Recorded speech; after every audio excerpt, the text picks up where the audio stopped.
les archives. Terrible. Incroyable.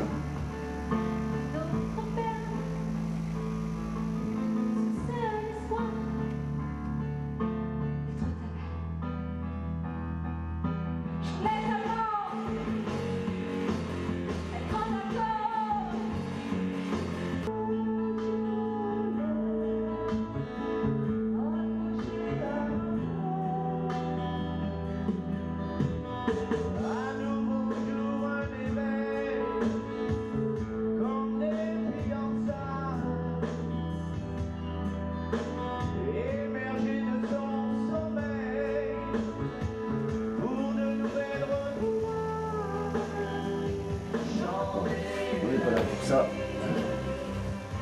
aujourd'hui, c'est les 20 ans du canard,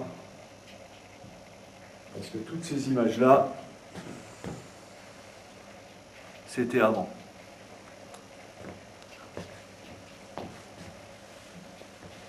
Cette fois, c'est parti. Pensez à fermer le portable, les mettre sur livreur, pour ne pas gêner la présentation. Et puis vous indiquez à nouveau qu'il y a un livre d'or là à la sortie sur lequel vous pouvez noter vos coordonnées, vos impressions. Et puis ainsi on pourra vous contacter, vous envoyer tout ce qui se passe sur Brimo. Vous venez assister avec nous à nos animations. Il s'appelle comment le gagnant? John Brunlo. Je le connais. Oui. Tu l'as vu pour la première fois en même temps que moi à ce dîner à l'ambassade du Chili au mois de mars. Alors attends voir un petit peu dans ce fameux repas là. Oui, je revois bien. Voilà, oui, tu avais à ta droite un Gabonais, à ta gauche un Javanais. Mais où diable était-il cet Anglais? Juste en face de moi, hein, derrière le chandelier, je ne voyais que ses yeux. Ah, d'accord. Et que fait-il dans la vie quand il a fini de regarder la femme des autres derrière les chandeliers? Il est agent de change. Il voulait que nous déjeunions. Oh, mais j'ai refusé, tu sais, j'ai refusé pendant 18 jours. Non. Mais c'est beau ça, madame. Mais c'est beau ça. Quand on pense qu'Astine, l'armée anglaise, n'a tenu que 12 heures devant Guillaume le Conquérant, alors là, chapeau bas. Hein. Ah si, chapeau bas. Quand même. Mais dis-moi, Hugues, quand tu commençais à avoir des doutes à mon sujet? Ah mais la première fois de ma vie où je t'ai rencontré, hein, chérie. Ah, ça. Vous n'étiez pas en train de réserver des billets pour l'Italie et en particulier pour Rome? Mais pas moi, John, non. Il a une affaire à traiter là-bas, il part seul. Ah oui. Alors, seul dans 2 couchettes, vous n'avez pas vu aussi gros, hein? Mais bon. Bon, c'est bon, tu as gagné. Ben, je crois, oui. Nous partons ensemble dimanche matin. Ah ben, c'est pas mal. Nous sommes vendredi, là, alors quand comptais-tu me prévenir? Lundi? Ah oui, c'est bien aussi, ça, c'est pas mal. Oui, tu m'aurais prévenu le lendemain que tu avais foutu le camp la veille. Pas, hein? Ah si, c'est mon petit, vous êtes une sainte. Mais enfin, vous avez élevé 2 enfants, sans jamais regarder ni à gauche, ni à droite. Et voilà que vous êtes marié avec un détraqué. Mais mon mari n'est nullement à détraquer, Madame Gray. Ah, tenez, montez donc les fleurs dans les chambres, et puis ça vaudra mieux, hein? On va écouter que votre sainte patronne Elisabeth vous protège, alors.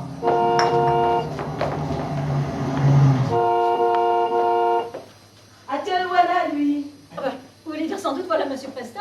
Oui, c'est ça. Oh, monsieur lui ouvre la voiture.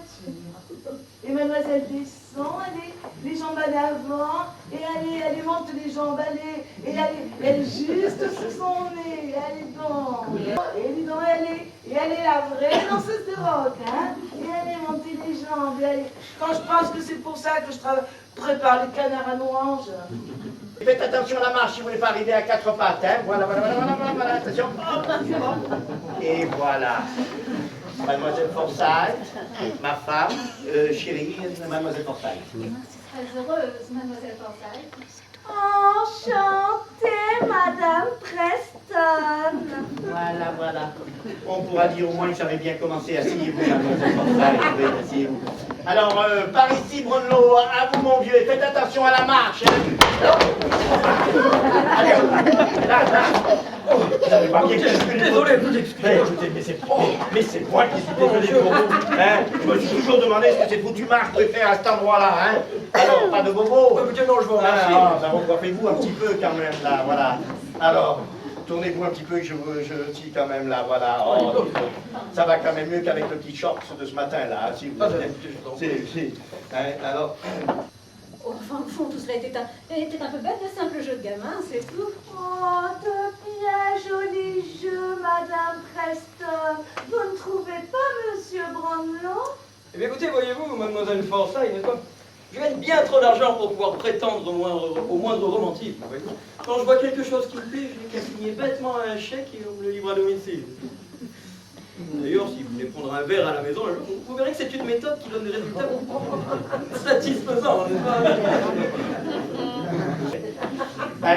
Et vous, Brownlow, qu'est-ce que vous voulez? Écoutez, ma foi, je prendrais bien volontiers un whisky avec des glaçons, s'il vous plaît. Avec des glaçons? Mais vous savez que vous avez une chance de... Ah non, ça c'est bon. Oubliez. Mais alors, vous savez que nous sommes en pleine récolte de glaçons de rivière. Et oui, parce que nous avons une petite usine de détergent en haut de la Giscle, là, hein, un petit peu plus haut. Et en ce moment, elle est fermée. Alors nous, qu'est-ce que nous faisons? Nous allons avec nos petits seaux, on court vers la rivière, on ramasse l'eau de la rivière de la Giscle et on en fait des glaçons. Et là, vraiment, vous tombez pile poil. Vous serez revenu une semaine plus tard, l'usine s'était remise en route et la Giscle était polluée. Donc après, on était emmerdés, quoi. Et alors là, non, vous allez m'en dire des nouvelles de ces glaçons. Parce que je vais vous dire, ça n'a rien à voir avec les glaçons de robinet que l'on vous sert à Londres. Hein. Non, ça n'a rien à voir. Vous allez vous régaler, hein, vous allez vous régaler. Ah ben tiens, voilà. Non, restez debout, asseyez-vous, c'est ma femme, c'est pas la peine de se mettre debout. Ah, la chérie, tu arrives juste pour la distribution, hein. Voilà. Excusez-moi, Madame Preston, je pourrais avoir quelques glaçons de rivière, s'il vous plaît? Elle le suit. Oui, mademoiselle. Mais combien? Oh, 2, ça sera bien. Jamais 200 francs. Allez. Allez, soyons. Alors,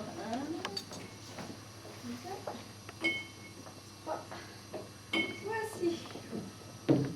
Merci, Madame Preston. Je vous en prie, mademoiselle Forsyth. Tout va bien pour vous, John?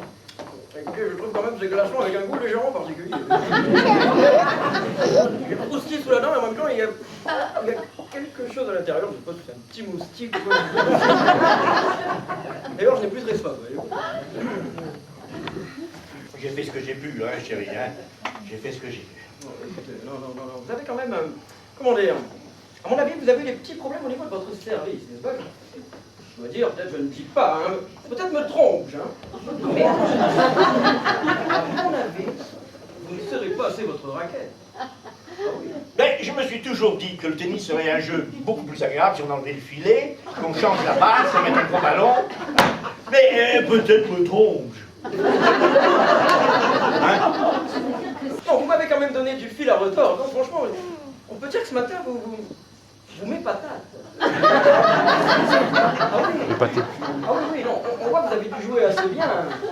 Dans le temps, normalement, il aurait pu vous être mouillé. C'est normal, vous savez. Eh oui, être et avoir été. Et voulez-vous voir les plus belles plantes d'Angleterre? Ce sont celles que Lise a plantées dans son jardin secret, là, oui. Hein? Et vous, là, Brownlow, est-ce que vous avez des fleurs sur vos balcons à Holland Park, là? Attendez, vous voulez dire? Grand Dieu, non, quelle horreur! Attendez-vous à avoir des volubilis s'enrouler autour des robinets de votre baignoire, hein? Ah oui, parce que les fleurs naissent sous les doigts de Lise, comme les étoiles sous les doigts de la nuit. Vous dites des choses admirables, Monsieur Preston. Je l'ai pas rendu, hein? Heureusement, on va vous aider, ne bougez pas. Non mais non, dites donc, là. Vous ne pouvez pas rester où vous êtes, là? Mais oh! Hein? Ah oui, figure de style, mais j'ai pas été casser la gueule, hein? Ah.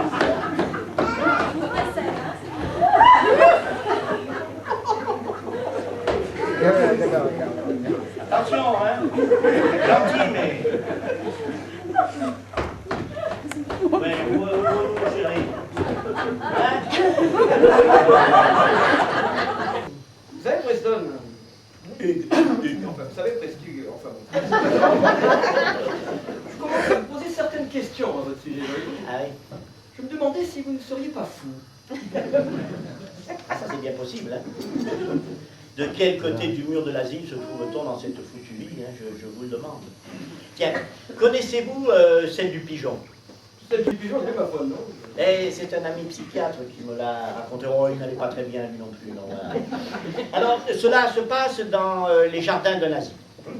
Alors, nous avons une infirmière qui promène un fou, elle le tient en laisse, évidemment. Bon, pardon. Bah, il n'est pas complètement fou, mais il n'est pas complètement soigné non plus. Alors, on ne sait pas, on le tient en laisse. Hein? Et alors, bon, je vous dis tout ça.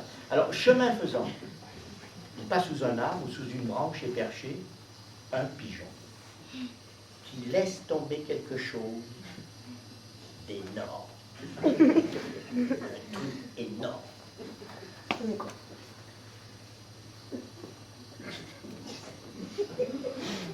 Et alors et alors, ça vient tomber en plein sur le visage du fou, qui s'écrie à l'infirmière: « Oh, mais mon Dieu, mais qu'est-ce que vous attendez pour l'essuyer ?»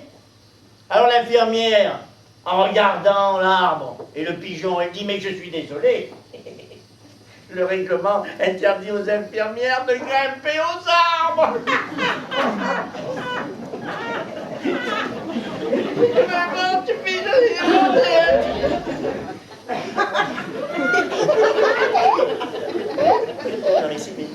Non mais si, mais elle est drôle, hein. Non, elle est drôle. Non, elle est drôle. Non, si elle n'était pas drôle, je ne vous la raconterai pas. Hein. Ah non, elle est drôle. Non, parce que c'est le contexte qu'il faut bien voir. Hein. C'est... Il n'y a rien qui monte, c'est... Non. Bon, le pigeon, lui, il laisse tomber, bon, il est tranquille, le pigeon, il laisse sa petite branche, il est tranquille, là. Ah, il laisse tomber quelque chose d'énorme. Il y a même des savants qui recherchent, il n'y a pas eu un lâcher de pachyderme, on ne sait pas. Et sur...